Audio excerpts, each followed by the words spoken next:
Today, we are going to look at solving rational equations. Okay, this is the first time all chapter we've had any equal signs. Everything we've done has been simplifying an expression so far. Haven't we done stuff with like cross multiplying with equal signs or something like that? We've done something across equal signs before. I don't know if it's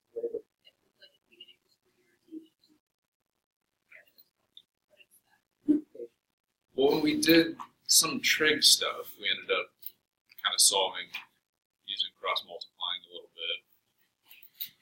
Is that what you're thinking of? Okay. Alright, so when we are solving rational equations, we're going to end up with something like this. And a lot of times, there are going to be some addition signs in these problems, which means we will have to add rational expressions and then solve an equation.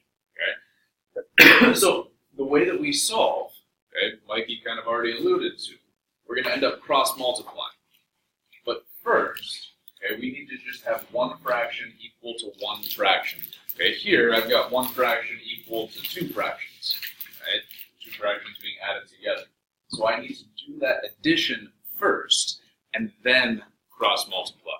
Okay, so if I take a look at this first problem, I'm just ignoring this side of the equation first. Okay, so I want to add these two together.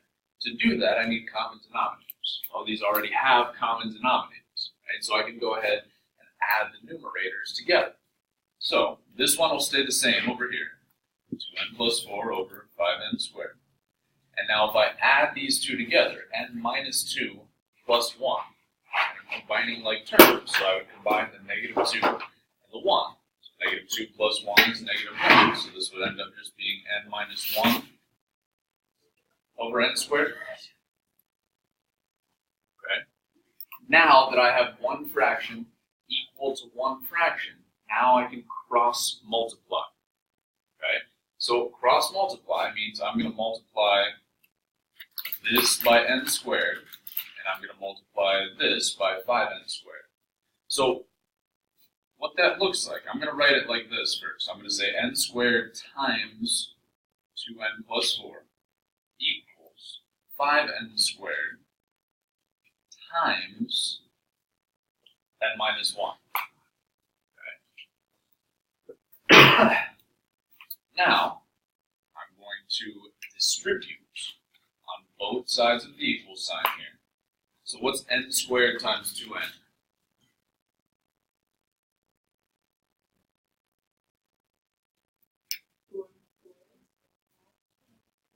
2n cubed.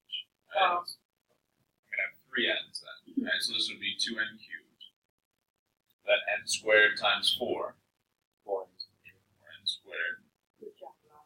Then over here, 5n squared times n. 5n cubed. Right? 5n squared times negative 1 would just be negative 5n squared. So now to solve something like this, I want to get everything on one side equal to 0. Right? It doesn't really matter which side I move things to. I can move both of these terms over here or move both of these terms over here. But since these numbers are both smaller than these, I'm going to move them over here.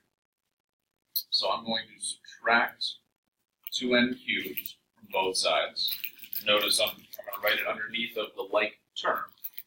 And then I will also subtract this 4n squared over. So minus 4n squared. So over here, these both cancel out, and I get 0 equals 5n cubed minus 2n cubed would be 3n cubed. And then negative 5n squared minus 4n squared minus 9n squared. So now, to solve something like this, I want to try to find a GCF. So let me come up here.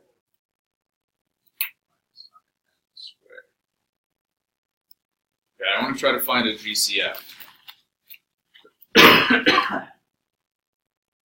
Between 3 and 9, what would be the largest thing that I could take out of both of those? 3. Okay? So I know I'm going to be able to take a 3 out. What about between the ends? I've got n cubed and n squared. I can take an n squared out of both of them. So I can factor out a 3n squared. What am I left with then? If I take 3n squared out of 3n cubed, I'm left with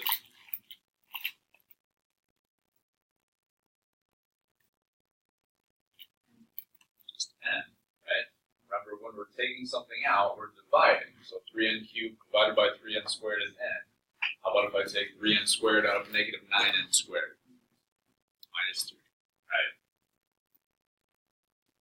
Now, once I have this factored, okay, this is kind of the same idea as when we were doing restrictions, okay, kind of, not quite, okay, but what we want to think about is we're going to take each of these factors and set them equal to 0, okay? So, if I take 3n squared and set that equal to 0, we're thinking, well, what value of n would make this equal to 0, or we can solve this little equation. So, I would divide by 3, get n squared equals 0, take the square root, get n equals 0. Same idea for this one. Set n minus 3 equal to 0, add the 3 over, we get that n equals 3. So we end up with two answers, n equals 0 and n equals 3. Okay, but there is still one more thing that we have to do. We could end up with what's called extraneous solutions. Okay, extraneous solutions means you did all the work entirely correct, but when you get down to your answer, if you plug it back into the original problem, it ends up not working. Okay, so we have to check to see if either of these answers will give us a 0 in the denominator in our original problem. Okay, so if I plug in 3, right, I don't have to get the exact values, but if I plug in 3 here, are any of these denominators going to be 0? No. Right? If I plug in 3, none of these denominators will be 0. So 3 is going to work. What if I plug in 0? If I plug in 0, will any of these denominators be 0? Yeah. Right? I can't have 0 in the denominator. Right? We're not allowed to divide by 0. So that means this is an extraneous solution. Okay, we did all of the work correct. We got 0 as an answer, but when we plug it back in, it ends up not working. Okay?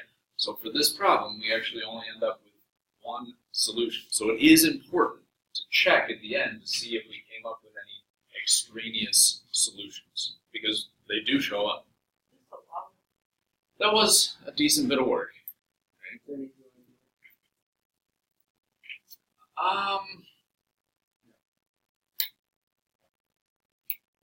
Not really.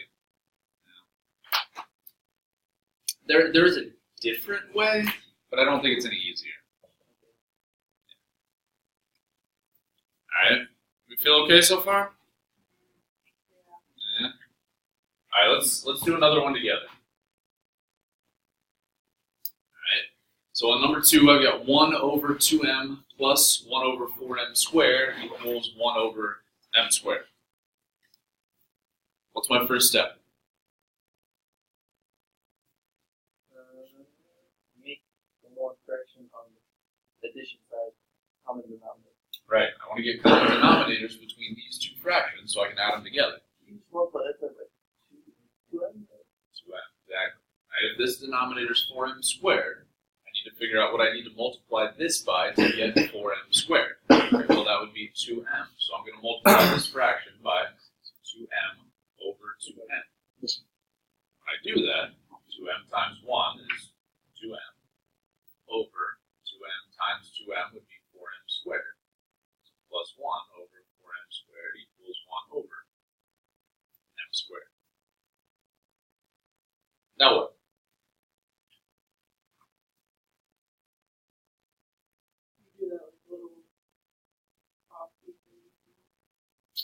Not yet. We have one more step before we can do that. Oh, Right. I need to add these together. So there are no like terms in the numerator. Right, so this would just be 2m plus 1 over 4m squared equals 1 over m squared. Now what?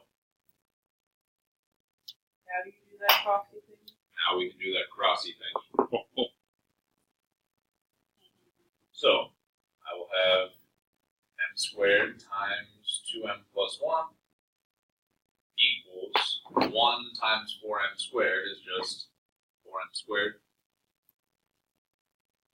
So in this one, I only have to distribute on one side of the equation.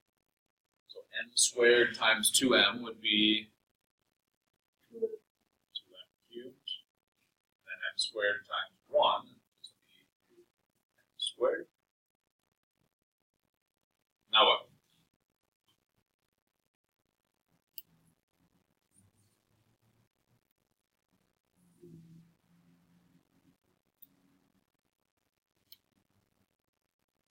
What do I do now?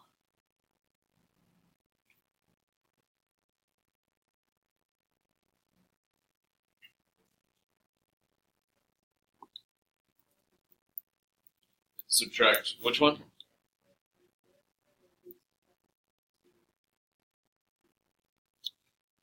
So yeah, we want to combine stuff now, right? So which way would be better? Should I move this 4m squared over to here, or should I move both of these terms over to the right side? So my goal is to get everything on one side equal to 0. Right? So would it be better to subtract the 4m squared over, or to subtract both of these over to this side? Probably just move the 4, right? Because I would only have to move one thing, right? So if I subtract 4m squared over, the m squared and the 4m squared are like terms, right? So I would end up with 2m cubed, m squared minus 4m squared would be negative 3m squared, right? So write this up here, 2m cubed minus 3m squared equals 0. Now what?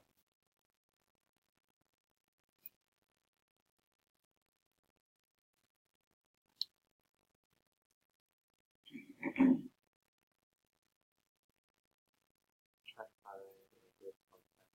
to find a greatest common factor.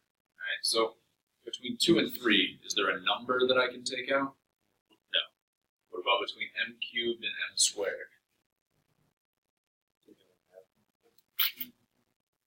I can take m squared out of both of them, right? Because this one has 3 m's, this one has 2 m's. So I can take out 2 m's from each one, and then what am I left with? So I'd be left with 2m here minus 3. Now what?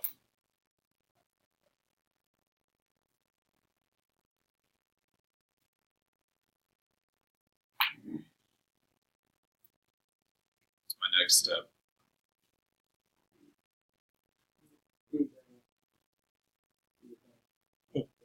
We gotta multiply and convert it into the parentheses.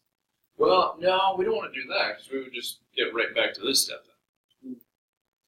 So once I have this factor, what do I do now? What's that? Yeah. So to do that, right, we're setting each of these factors equal to 0 and solve. Right, so m squared equals 0, and 2m minus 3 equals 0. So here, I would just take the square root. The square root of 0 is still 0. Here, add 3 to both sides, divide by 2, get m equals 3 over 2. So what's my final step then?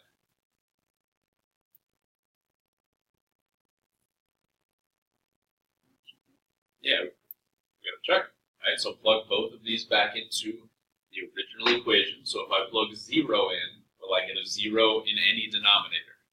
Yes, right? So that is no good. That is an extraneous solution. No point.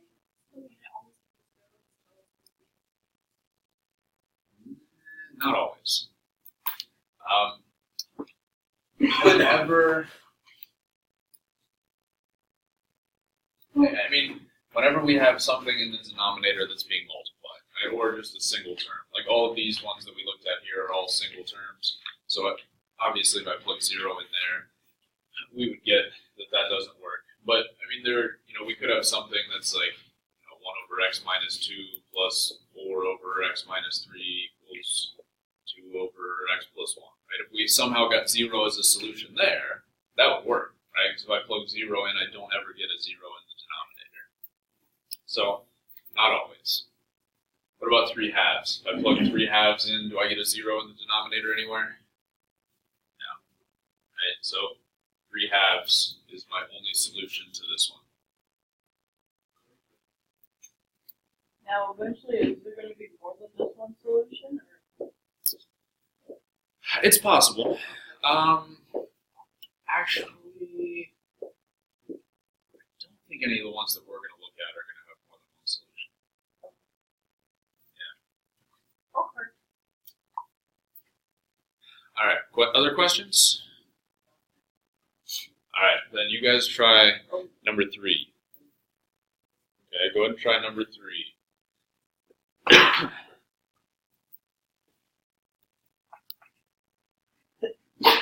Bless you. Why does it take so much? Oh, I think it's because we always have time. All right. Did we get b equals 9? Yeah. We would get 0 and 9, but then 0 ends up being extraneous. Feeling okay with these so far? Yeah. Questions? Is this what we're doing tomorrow? Practice on this, yeah. Alright, so if there aren't questions, we're going to skip number 4 and go ahead and go to the back. And I'm just going to wait till tomorrow. And then yell, I didn't understand this. You should just let me do it. If you don't understand it, then you need to ask questions. That was a joke. You should do that guy. It wasn't you. Alright, a couple of different scenarios on the back. Okay, let's start with number 5. On this one, I've got 1 equals 1 over 2k plus 3 over 2. Well, my first step is still, I want to look at the side that has addition. Combine these two into one fraction. So, how would this one's got a denominator of 2k, this one's got a denominator of 2. How would I make those common denominators? Put K. Multiply this second fraction by k over k.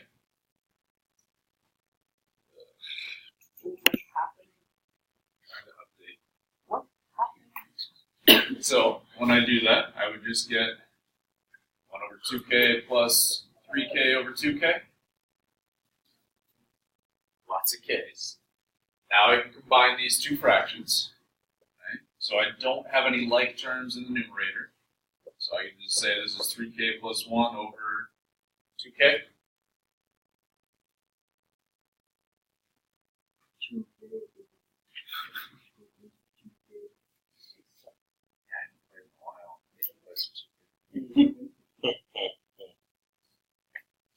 How do I solve this?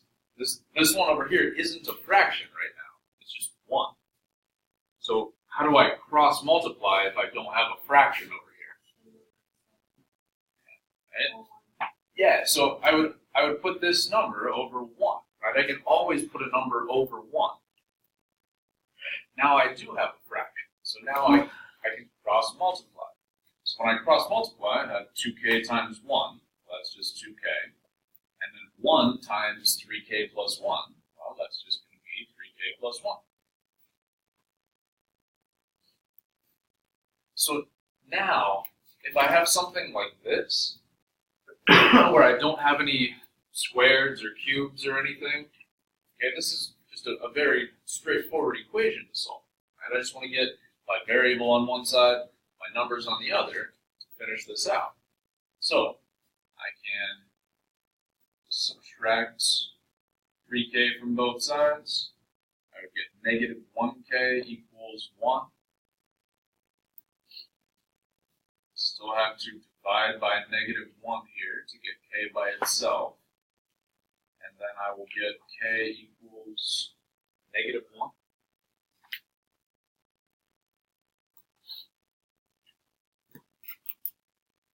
So if I plug this in, the only place I can plug it in, my original equation, is right here. So would that give me a 0? 2 times negative 1, 0. So if I plug negative 1 in here, I would have 2 times negative 1. Okay? Is 2 times negative 1 0? No, right? Obviously not. It's negative 2. So this is an okay answer. Right? So we can have negative. We can have negatives, yep. I don't know if it's just like a space in there, but it looks like it's a little bit wrong. I changed my writing font for this problem.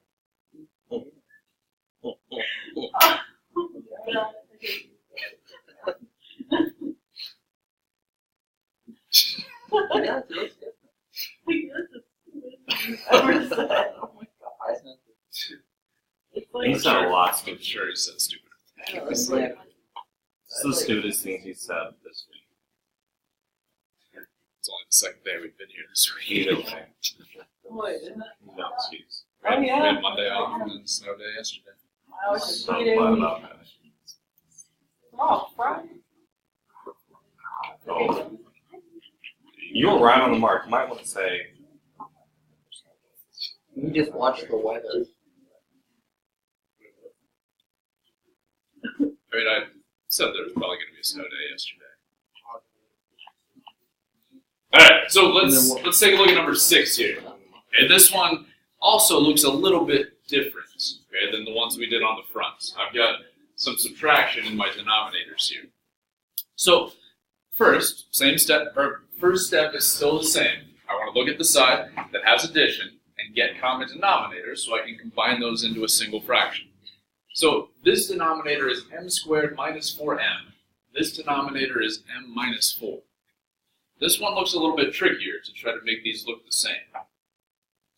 Does anybody see a way that I could easily make this denominator look like this denominator?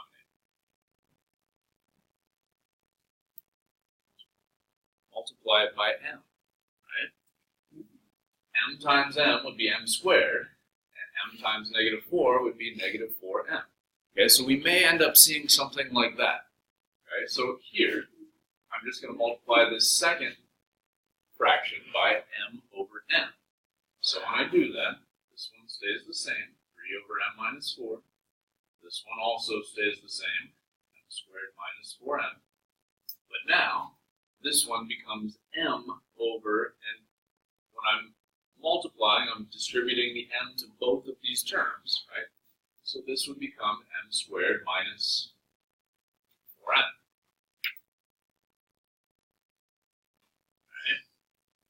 Now, I can add these together.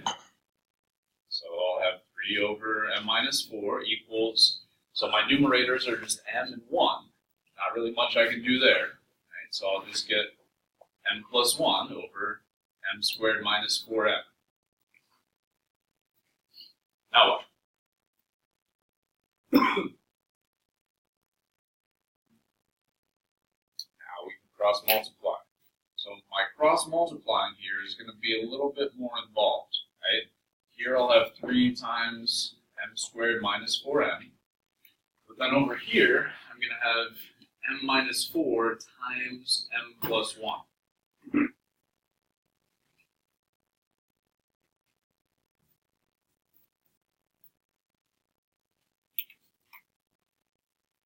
All right, so thank you. Over here, I can distribute my 3. So I'll have 3m squared minus 12m equals, now what can I do over here? How do I multiply these two things together?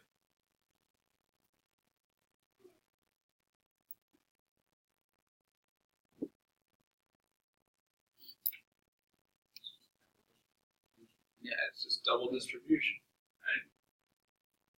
So m times m squared, m times 1 plus m, negative 4 times m, negative 4m, and then negative 4 times 1, negative 4.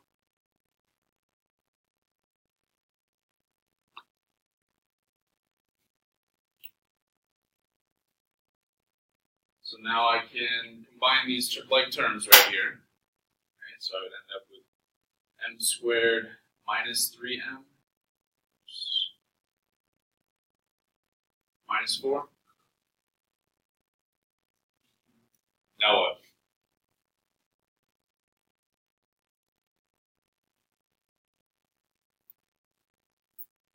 Either GCF or no, you gotta subtract your. Oh yeah, subtract this side. You gotta subtract the 3m and your 12. Or get rid of it, make that side 0. So you want to take these terms over to here? Yeah. We could do that. Or you can do it all. Something. No, we could absolutely do that. You're trying to go to the other side of it? Since my m squared, we got 3 of them over here and just 1 of them over here. I like to keep that largest, or that leading coefficient positive. So it might be easier, even though there's more terms over here, so I can keep this one positive, it might make more sense to move all 3 of them over to here.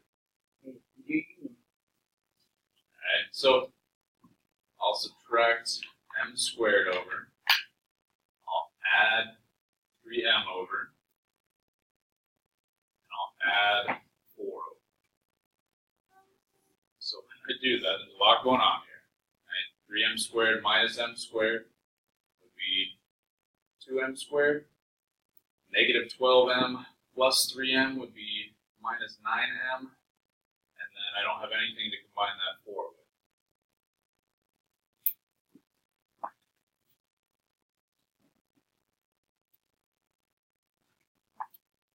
What can I do with this? Oh, it's away. We could try to find a GCF. That's the first thing we always want to look for. Do I have any GCFs here? I don't think I do. 2, 9, and 4 don't have a GCF. M squared, m, and then there's no m on this term. What else can I do with something like this? X factor.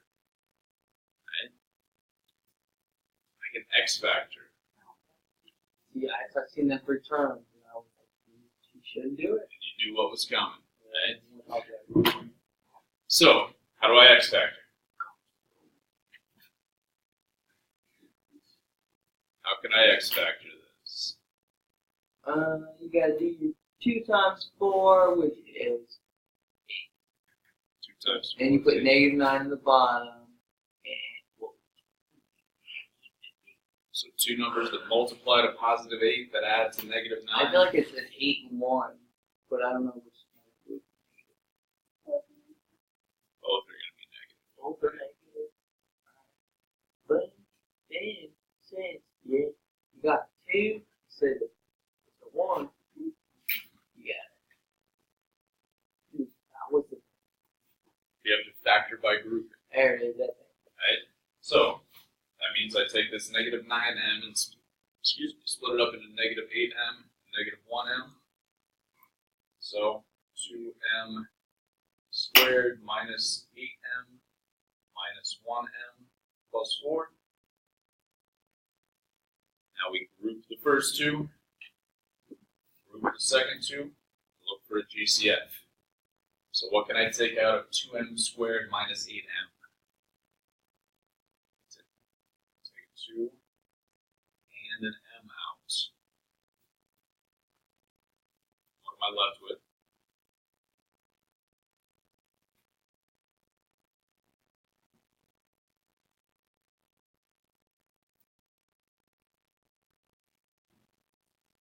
Minus 4.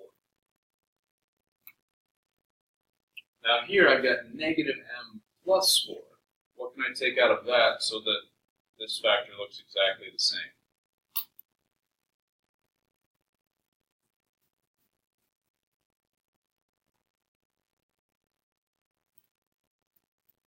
I've got m minus 4 here.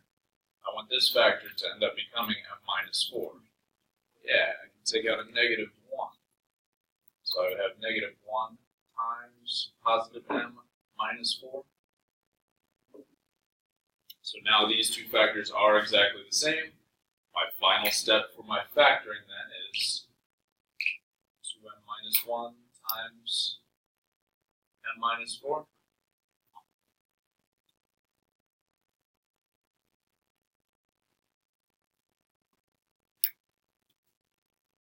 Now what? How can I solve this now?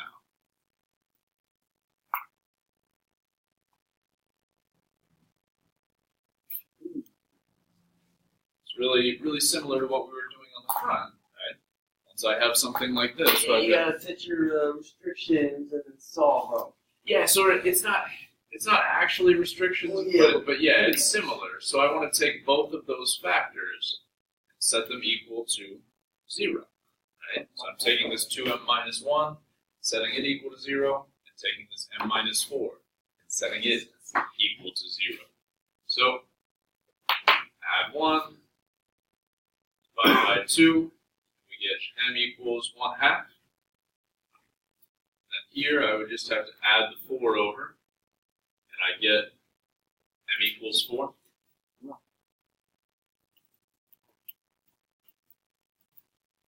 So if I plug 1/2 into these, do any of the denominators become 0? No. Right? So 1/2 is an answer. If I plug 4 into any of the denominators, do those become 0? Yes. So that is no good. That's an extraneous. No, why not? These are long, lengthy problems. This was a long, lengthy problem, wasn't it? It's kind of bringing everything together that we've talked about in this chapter. Right? We got some factoring, we've got setting stuff equal to 0, we've got cross multiplying, adding rational expressions. None of that. All right, how do we feel? Questions? It's not bad. I don't have any questions. Just long. Yeah. I miss old math, like, 2 plus 2. Well, you're a little too smart for that. Oh, You can't do 2 plus 2. All right, so we've got 5 minutes left. Go ahead and give ones on the bottom a try here. So like that number 6 is as hard, as complicated, as long as it's going to get. I mean, even Miss Marshall was confused. Alright, so the ones on the bottom aren't even as complicated as that. Alright, so give at least one more of these a try before we get out of here.